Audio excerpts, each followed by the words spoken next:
What's going on? What's going on? I'm Eugene Napoleon. This is Napoleon's Corner. I hope all is well. Before I get started, please make sure you subscribe to the channel. I would greatly appreciate your support.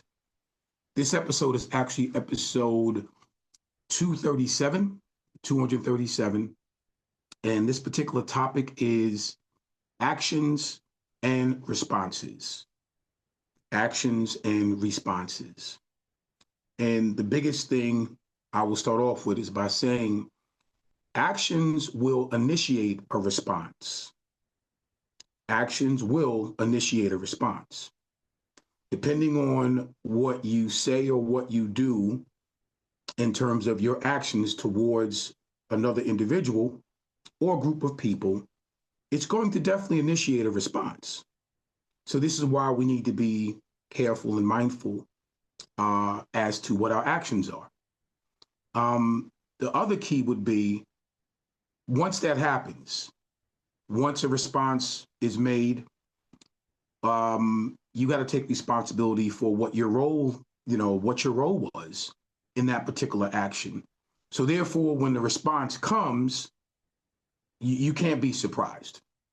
You can't be surprised, because taking responsibility for your actions would be the same way that you would expect someone to take responsibility for their response. See how that works, right? So this is why you can't be surprised.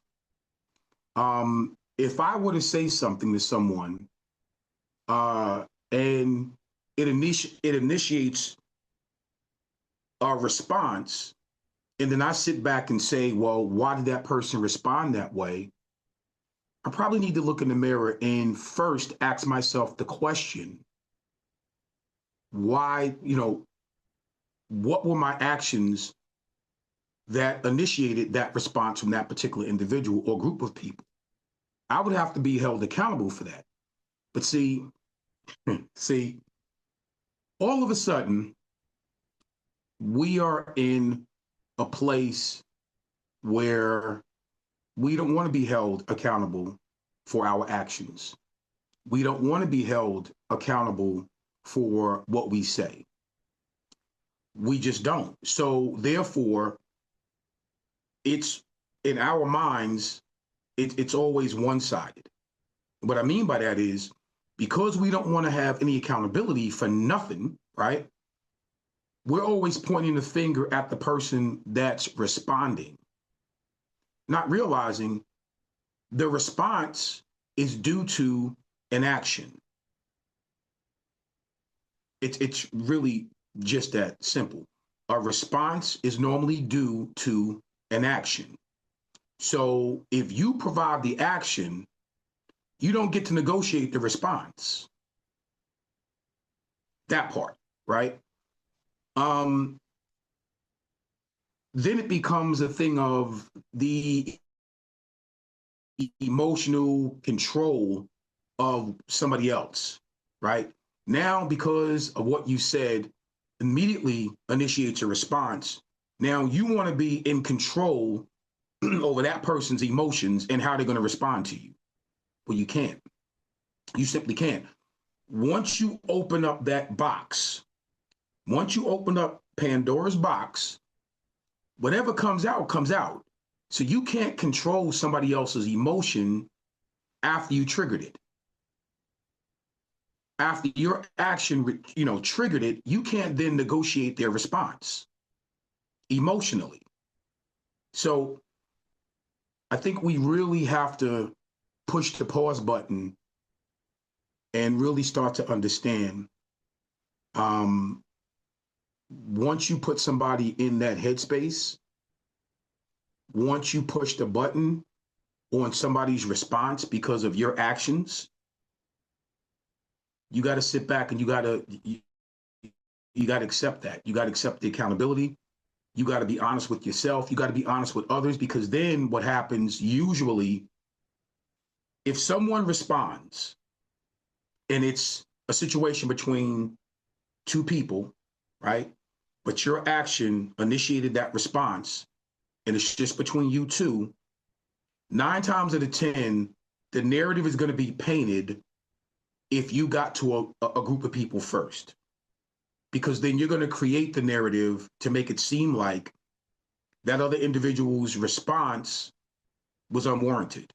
It was unfair. It was unjust. It was all these different things because it was just you two initially that had that correspondence, right?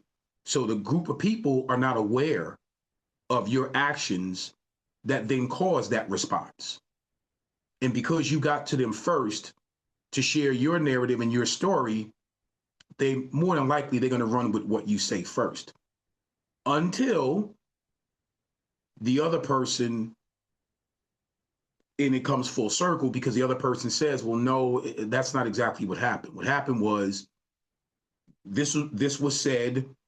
Yeah, it triggered me. It probably shouldn't have, but my emotions went left and I reacted this way. But I didn't react that way just because out of nowhere. I reacted that way because this is what happened. Come on. We got to get better and we have to do better. You know, taking responsibility 100% of the time will allow for people to really respect you as a human being. Taking responsibility and accountability for your actions in terms of what you say verbally and how you act in a physical sense towards somebody else, when you stop and be intentional about taking responsibility for those things,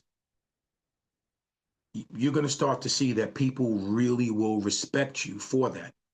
Because unfortunately, we live in a time where a lot of people just refuse to take responsibility. They refuse to take accountability. They refuse to be held to a certain standard of what it used to be when we all were accountable for how we act, what we said, how we treated people, how we, all of that stuff. We were held to a certain standard years ago. We need to get back to that part where we accept accountability for what we do and how we treat others. And if we do, trust me, there may be more people that might be on the outside looking at you, and they may say, wow, I can learn from that person. It's pretty cool. It's not always easy, but that person took full accountability of what they said, the issue that they caused. And by doing that, I can respect that person. That's a good person.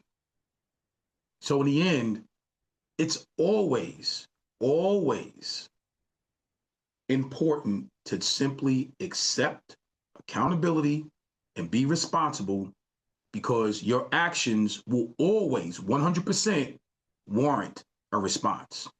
And you cannot negotiate somebody's emotional state once you put them in a position to respond. I'm Eugene Napoleon. This is Napoleon's Corner. I'll see you next week. Take care.